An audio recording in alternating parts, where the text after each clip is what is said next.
Yes, and welcome back. You're still watching Citizen Extra, the Friday edition with me, Fred Indimuli. We now want to switch, of course, just before the break we were discussing about in the independent wave, the number of independent candidates gunning for elective seats come August 8th has hit the roof, has gone beyond the 4,000 mark. Of course, the deadline has been extended till Monday, so that number could rise. What exactly does it mean for Kenya's political future? Now we want to discuss another political phenomenon, and this one is predominantly in the northeastern region, negotiated democracy. Is it positive? Is it negative? What exactly is it? Do we understand it? In studio to help us discuss this, we have Mohamed Isaac Hassan, and note the difference. Mohamed Isaac Hassan, not Ahmed Isaac Hassan, hence the difference there. Of course, the former IEBC chair is Ahmed Isaac Hassan. In studio we have Mohamed Isaac Hassan, a candidate for the Mandera South constituency seat on an Economic Freedom Party ticket. Karibu sana Bwana Mohamed. Also in studio we still have Bwana Ray Ochieng, a political analyst, and we're now joined by Dunstan Omari, another political analyst. Good morning, gentlemen. Morning. What exactly is this negotiated democracy? Probably start with you, Mohamed Isaac Hassan. Help us understand what exactly this is from where you come from.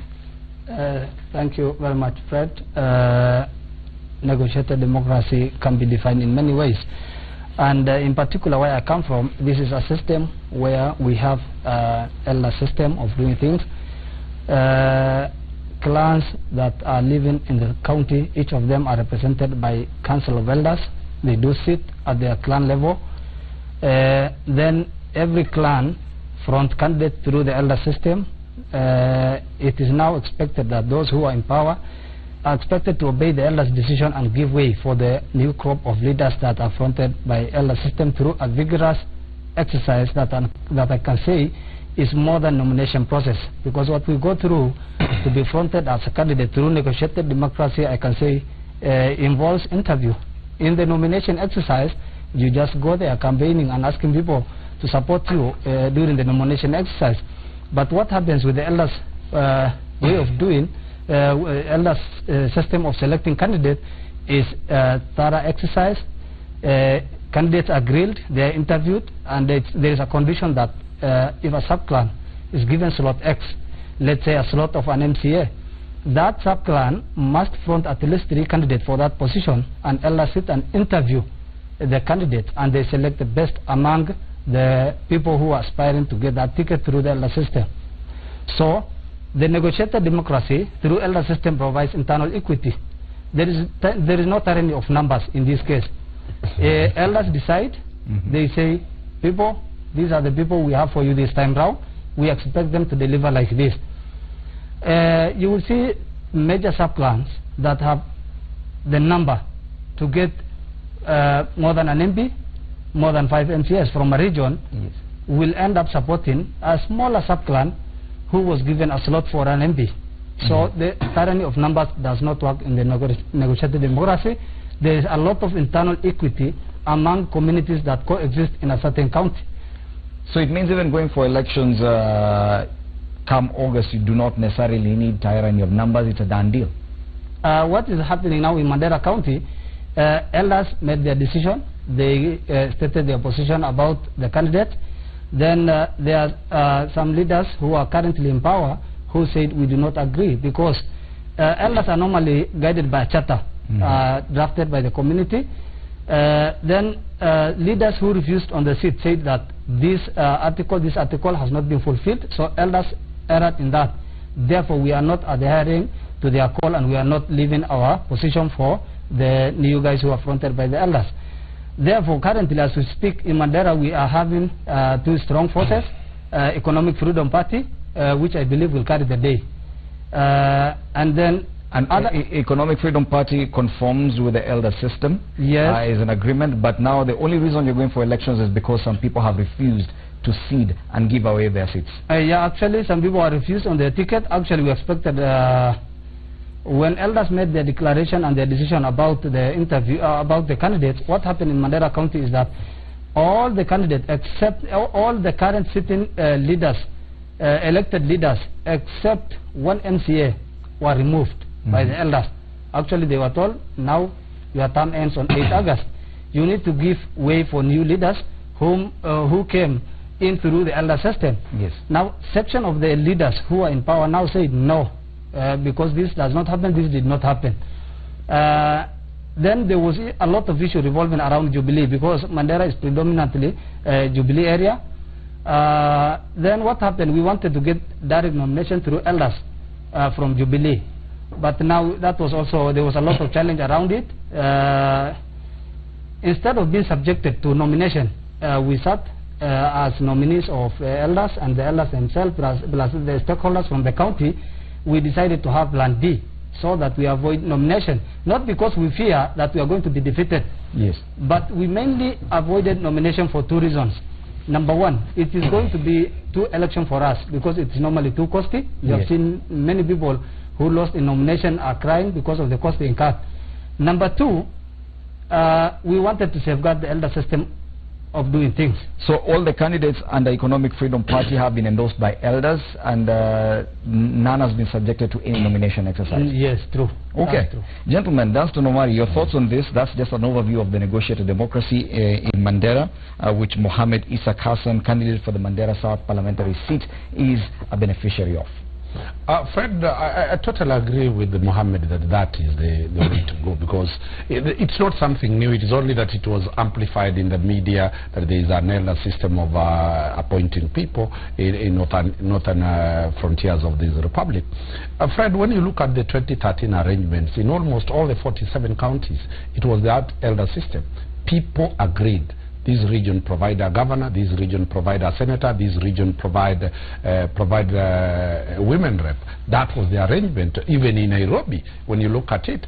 The reason is that within a county, there are one big clan, there are other smaller sub-clans within it, and once we go to the theory that the terrain of numbers, then those ones who are the small sub-clans, the small tribes, will never achieve it. When you look, for example, the concept that happened in Busia between Sospita Ojamong, the current governor, and Otoma. Otoma comes from, he's a lawyer from 7 constituencies, while the sitting governor is Ojamong from 2 Teso sub-tribes. When you look arithmetically, Otoma has more lawyers if they go in terms of voting as a bloc. In 2013, the arrangement in Busia was that the small Teso sub-tribes provide the governor. The bigger sub-tribe, the bigger tribe that is there, the Luyas, provide the senator through Amuzwako, they provide the deputy governor, and they provide a bigger chunk of the cabinet secretaries within there, and they also provide the women rep. Otoma has gone against that arrangement that the people filed, because he feels my community, the Luya community, is massive. I will win it. The end result, what is happening in Busia is that now Otoma is believing that he has numbers. He's gone the independent way. It happened in Muranga. Mwangi Wairia comes from the lower side. Jamle Kamau is now saying, I come from the bigger dominion. So if we followed this model of sharing resources equitably, we'll have a way forward. And all that the northern people have told us is that when you look at those who have defied the Oase's arrangement, they have all lost, like Otoma. They are now going independent candidates, which we might have. Isn't it a breach of the Constitution, because the Constitution says that power vests in the people, not in the elders, not in some boardroom decision, that power vests with the people? Reo Cheng, are we not going against the Constitution, when Mohammed Isaac Hassan and his Economic Freedom Party are doing? Thank you so much, Fred. I'm not a proponent of the negotiated democracy, but a wise man sometimes changes his mind based on the context that we are. We look at the US, we have the Electoral College, and their manner of electing their leaders, there is that. So I believe in the Northeastern, when we look at the political culture within these areas, Fred, and I believe that this came for a very noble cause, in terms of making sure that some of the historical injustices in terms of political representation and participation of the people is met. And Fred, I'm a little bit very worried with His Excellency Roba, who may go against the clan of elders, because the mammoth politician in the name of Ali Roba, the governor for of Bill Okero, has just denounced, Ahmed, you will correct me, Mohammed, that he has already declared that he's not going to run and he's going to go with the agreement that they made. So in terms of lack of political hygiene that I see, sometimes our politicians sometimes really put on diapers when it comes to how they practice their politics, because Roba was created by this same clan system. And after he did that, the lack of gentlemanship in terms of politics. So in terms of how he came, Fred, where I have a problem is if he was created by this system, then now he goes against them, that is going to be a problem. And I think, to say it squarely, going against the clan system is not going to be easy, and all these people are going to be losing. Yes, so, but in terms of constitutionally, yes, the mandate of electing leaders is vested in the people. I know we may talk about the constitution also gives representation of leaders to dispense this authority, but remember, the elders are not in the constitution. But Fred, I choose to respect the political culture of this place and some of the stopgap measures that they are trying to put to kind of harness the historical results that they want to harness. So it is a case of culture versus democracy, or versus the constitution, which should be aligned in one way or another. But now, of course, there is an uproar, there's a wave of dissent, as you said, meaning that even some individuals who come from there, who subscribe to that particular culture, are no longer seeing the sense in this negotiated democracy. Why is this, Bwana Mohammed? Thank you very much. You know, when you give somebody a leadership, especially political leadership, and then you tell him after 5 years the political term has matured, my friend. Those who have the heart, the way my friend here said, actually decided to work with the community and abide the rules of the leaders, the elders. Those who say not to it is still no problem, because there is freedom, there is democracy, there is they have all the right to contest against the elders candidate. When you go against the same system that has brought you in place initially, it is not easy. Then I believe these people thought that we as Economic Freedom Party candidates, we are going for another lineup, only to realize that we are all in at presidential level, because Economic Freedom Party, we were just at the State House yesterday, part 1, and we have agreed with the President of the Republic of Kenya that Economic Freedom Party is affiliate to Jubilee. So at the presidential level, we are squarely in now that decision, for example, that decision to be affiliated to Jubilee, yes, did it come from the elders as well? The elders, nominees, and all stakeholders. We widely consulted. The electorate who might get to vote at the general elections in August, have they come up with a decision whether to go Jubilee or NASA, or go independent for that matter? Actually, this electorate, members of the public, were expecting a lot from us as the leadership that are fronted by the elders and the elders themselves, plus other stakeholders. They were waiting for this outcome, and people are very happy about it, because initially we were in the government as Mandera County, because we actually voted in the president and his deputy 98%. Now going against that the government and going to NASA and other lineup were to challenge us to some extent. But when people realize that we have a deal with the president and we are going to be affiliate party to Jubilee, people were very happy about it, because they are going to respect the wish of the will of their elders, and they are going to respect the elders' choice. But at presidential level, we are going to be associated with the government. So people are very positive about it. Actually, that is the way to go. But Ahmed, now, in terms of why I'm not so much a proponent of negotiated democracy, because what I hear from you people is in terms of the Economic Freedom Party. It's not about what you people are going to do for the Mandera people, but it is a group that is just forming itself because a sitting governor is going against the agreement of the community. So in terms of competitiveness, I expect you people to highlight that as the Economic Freedom Party, this is some of the ills and some of the underachievements that we've had from this sitting governor, and through this, these are some of the things that we're having.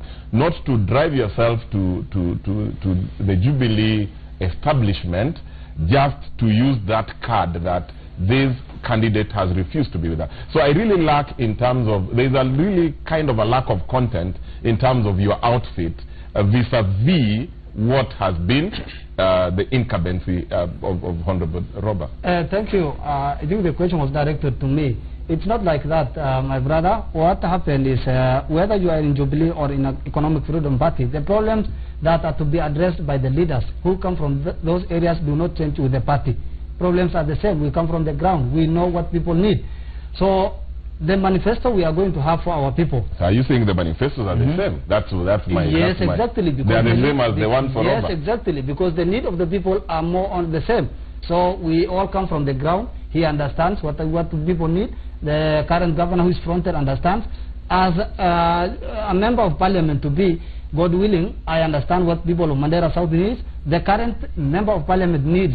So the needs are the same. It doesn't change with the political party. We are not merely coming there just because the Governor Robert and his team... So there is no difference between you and Governor Robert. There is no difference. And talking about the dissent that you're now seeing, especially from the governor, because we do understand, and Dunstan, I want you to weigh in on this, that the elders, even after deciding that this will be our next governor, their mandate does not stop there.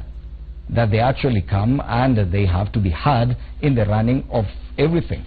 And I saw an article where one person who is from that region as well was claiming that the so-called councils of elders or sultans end up sitting in procurement committees at the county level.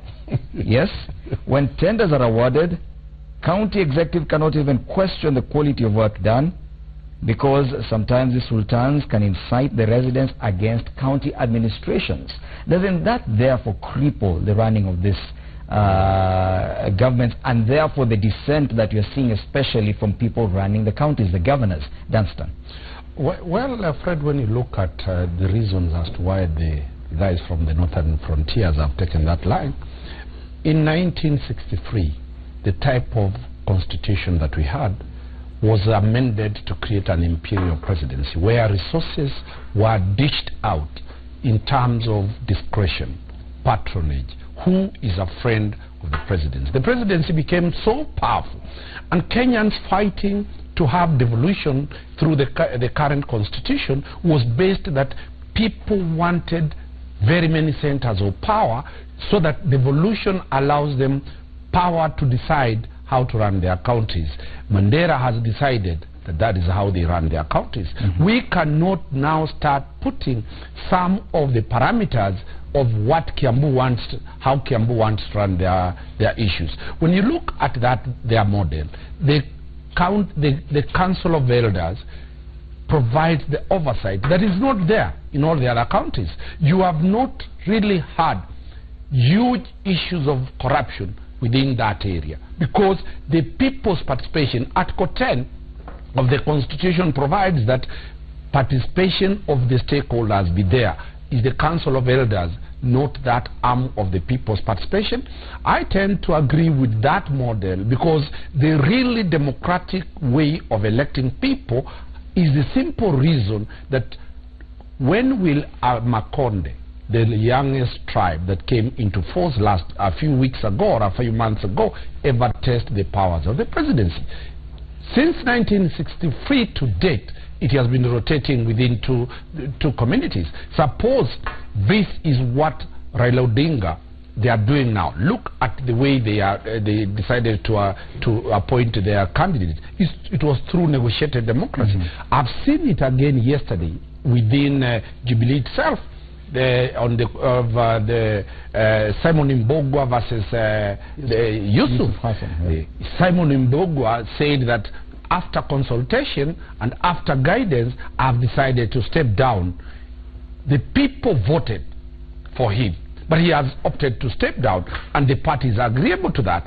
Are we heading to a situation where we are going to have negotiated democracy? Are we looking for a way that if NASA says that they will take power for all? Raila Odinga on Citizen yesterday said he is a one-term president. Kalonzo will be a one-term president.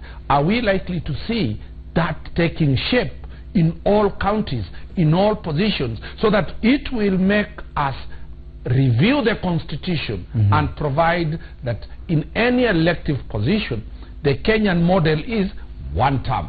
That is what the elders have already started putting across. Yes. And the question of independent candidates is actually agreeing to that, that people are now saying, you serve one term, you must go out. Look at how many... Yet the Constitution prescribes that every governor, every sitting governor, has the option of running for a second term. Yes. Then the elders come and say, you cannot do that, we've decided for you. Doesn't that go against the Constitution? Hold that thought. We'll be back with that discussion. Let's now head out to the intercontinental.